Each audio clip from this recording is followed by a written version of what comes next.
आणि आता बातमी आहे पुण्यातून थकीत पाणीपट्टी न भरल्यास पुरवठा बंद होणार असल्याचा इशारा पुणे महापालिका आयुक्त विक्रम कुमार यांनी दिलेला आहे। पाणीपट्टी थकवणाऱ्या केंद्र आणि राज्य सरकारी कार्यालय संस्थांना प्रारंभी नोटीस बजावण्यात येणार आहे आणि त्यानंतर 31 जानेवारीपर्यंत थकीत पाणीपट्टी न भरल्यास पाणी पुरवठा बंद करण्याचा इशारा पुणे महापालिका आयुक्त विक्रम कुमार यांनी दिला।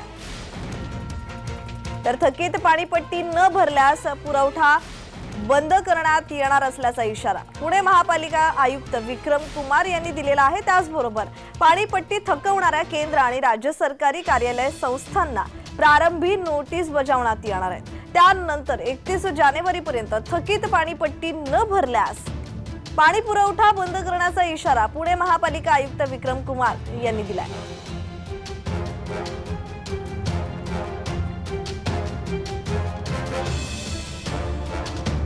तर या संदर्भात अधिकची माहिती देत आहेत आमचे प्रतिनिधी अजिंक्य धायगुडे। अजिंक्य, थकीत पाणीपट्टी न भरल्यास पुरवठा बंद होणार असल्याचा इशाराच पुणे महापालिका आयुक्तांनी दिलाय। या संदर्भात ताजा तपशील। अजिंक्य, माझा आवाज तुमच्यापर्यंत पोहोचतोय?